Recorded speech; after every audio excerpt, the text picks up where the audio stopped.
para quê? Para que nós desenvolvamos outras virtudes, para que a gente consiga resolver aquelas questões, conviver com aquelas pessoas que nós usamos mal da riqueza, do poder. Tudo isso nos é emprestado. Nós estamos aqui em usufruto, usando tudo isso aqui. O nosso corpo, o nosso veículo físico, que nos é importante, que é o nosso instrumento, ele fica. Nós não levamos nada. O que nos importa, o que nós temos que cultivar no nosso espírito é esse esforço aqui.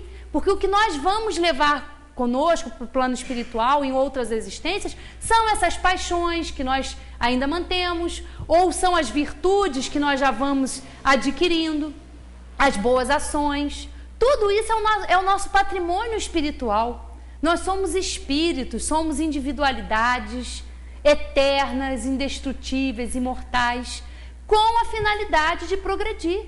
É para isso que Deus nos criou. E Ele nos dá o livre-arbítrio. Porque Ele poderia, muitas pessoas questionar, mas para que isso tudo? Que coisa cansativa, que demora. Deus não poderia ter criado a gente perfeito? Claro que poderia. Mas quem somos nós para discutir ou para questionar os desígnios de Deus? Se é assim que é, não é porque nós não sabemos, não há mistérios nisso, é porque nós, na nossa inferioridade, não temos condições de entender essa inteligência suprema, né? Essa inteligência que criou tudo, essa harmonia, essas leis, supremo amor, suprema justiça. É difícil para nós ainda conceber isso. Não é porque é um mistério, porque a gente não deve. Não, é porque nós não temos condições realmente morais para entender isso. Conforme nós formos aí evoluindo, aí sim nós vamos conseguir entender melhor tudo isso, todos esses processos.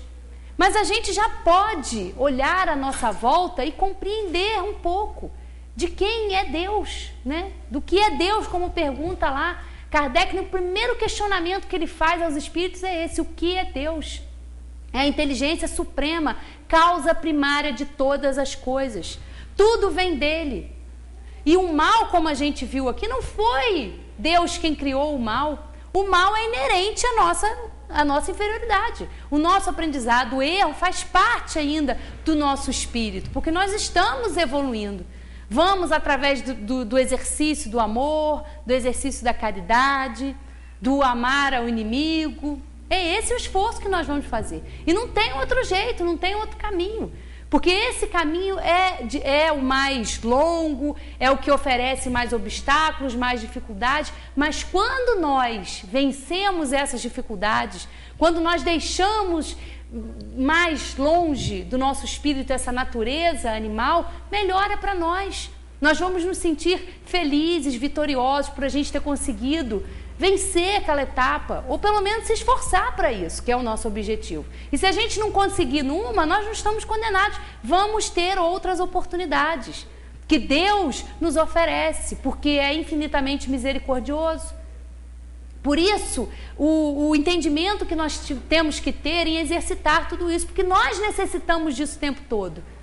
Né? O trabalho que a gente tem que ter em perdoar é necessário, porque nós somos espíritos a caminho e que também erramos muito. Então, todo esse entendimento nos ajuda a olhar o outro com menos egoísmo, a olhar o outro como um ser humano que também está a caminho, que está junto com a gente aí nessa caminhada, né? Nós estamos todos aí no mesmo barco. Qual é o meio de se destruir o egoísmo?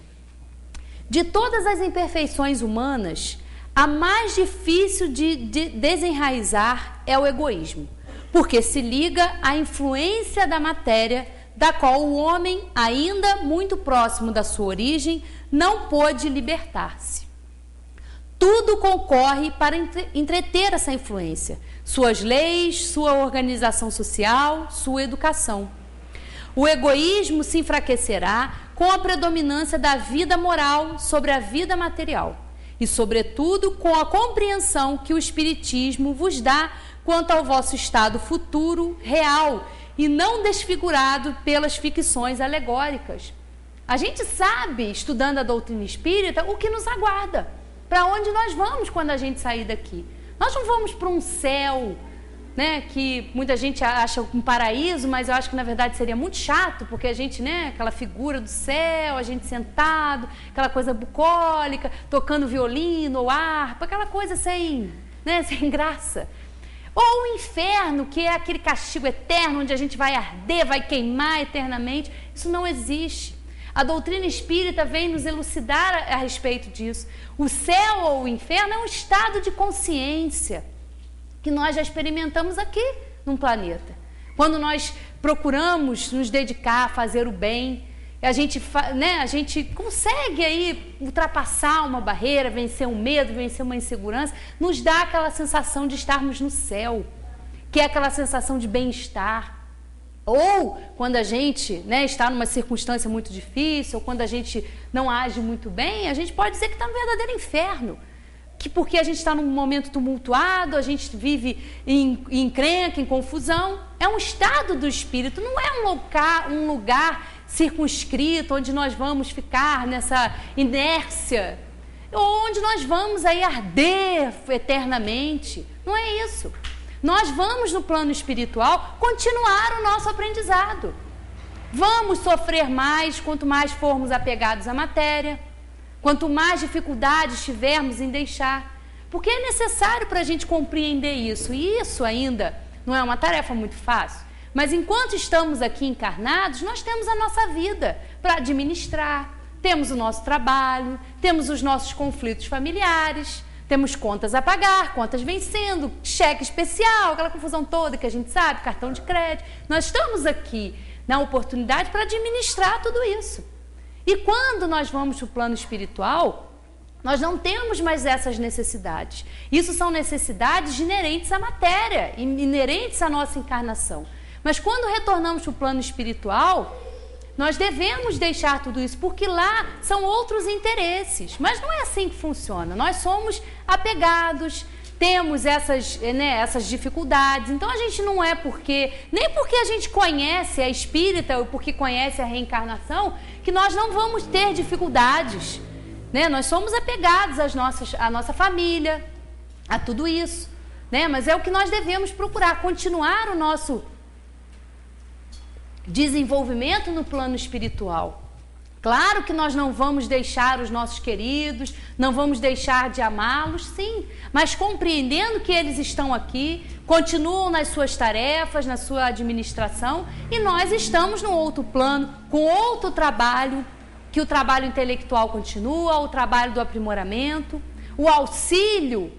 Porque nós temos, né, equipes, temos esses espíritos que formam essas equipes de ajuda e de socorro aos recém-desencarnados, aos que se encontram encarnados em dificuldades, em tantos vícios, em tantos ambientes desfavoráveis.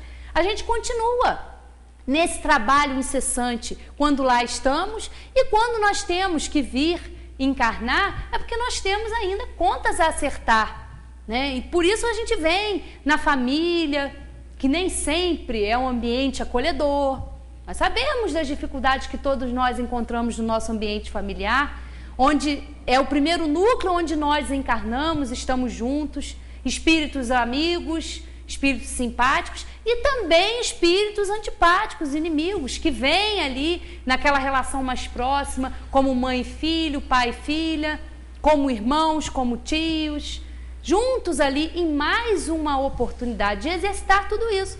Porque não adianta, a gente fica no plano espiritual aprendendo, exercitando, e aqui é o momento em que nós temos para provar. Nós fazemos as nossas escolhas. Só espíritos que estão muito inferiores, que têm muitas dificuldades, é que tem encarnação compulsória, que vão para o plano espiritual. Tanta dificuldade em assimilar essas verdades, essa realidade, que voltam imediatamente para o corpo, para ter uma nova oportunidade. Mas nós, que já temos um pouquinho mais de lucidez, de esclarecimento, nós fazemos as nossas escolhas. E não são escolhas equivocadas, porque muitas vezes a gente na matéria acha que é equivocado. Mas eu não posso ter escolhido isso, escolheu sim.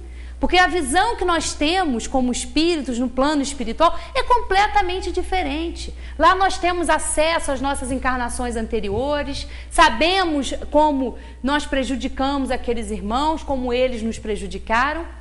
e pedimos a Deus mais essa oportunidade de estarmos aqui. Então nós temos que compreender isso. E isso faz com que a gente tenha força, com que a gente tenha coragem de entender por que a gente passa por tudo isso.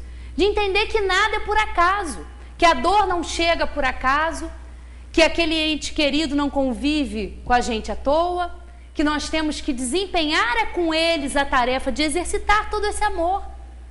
Só o amor, só o perdão, só o bem cobre uma multidão de pecados. A gente sabe disso, que é esse esforço que a gente faz e que vale a pena quando a gente consegue. É muito bom quando a gente consegue, ou pelo menos dá o primeiro passo, porque a caminhada, toda a caminhada a gente sabe, começa com o primeiro passo. E o primeiro passo quem tem que dar somos nós muitas vezes. Somos nós que estamos nesse aprendizado da doutrina, que temos que respeitar o limite do outro, que não vê as coisas como a gente vê. Então nós temos que tomar a iniciativa, nós temos que se tornar aí esse exemplo, não um exemplo de virtude, um exemplo egoísta, vaidoso, não, mas um exemplo para que o outro nos olhe e procure também se interessar e fazer por onde. O espiritismo bem compreendido, quando estiver identificado com os costumes e as crenças, transformará os hábitos, as usanças e as relações sociais. O egoísmo se funda na importância da personalidade. Ora, o espiritismo bem compreendido, repito, faz ver as coisas de tão alto que o sentimento da personalidade desaparece, de alguma forma, perante a imensidade. Ao destruir essa importância, ou pelo menos ao fazer ver a personalidade naquilo que de fato ela é, combate necessariamente o egoísmo. E olha que interessante, muitas pessoas até ultimamente questionam e têm nos questionado a respeito disso, dessa diferença entre a individualidade e a personalidade. Muitas pessoas não compreendem o que seja a reencarnação, mas como eu vou ter outro corpo? Como é que isso funciona? E a gente pode elucidar isso de uma forma simples. Nós entendendo que somos espíritos, que somos individualidades, no trajeto e no caminho da perfeição, nós em cada existência vamos assumir uma personalidade. Eu hoje estou aqui como a Valéria, mas em uma próxima encarnação eu não estarei mais com esse corpo, eu poderia ter o meu espírito habitando um corpo masculino. Porque o espírito na sua caminhada, ele atende, ele tem que desempenhar muitas funções. Então eu, hoje encarnada num corpo feminino, posso exercer as atividades que são próprias a um corpo feminino, posso exercer a maternidade, que a gente sabe que é tão importante. Mas o meu espírito, que vai precisar aí desenvolver tarefas que são inerentes ao corpo masculino, à paternidade, ele também vai passar por todas essas fases.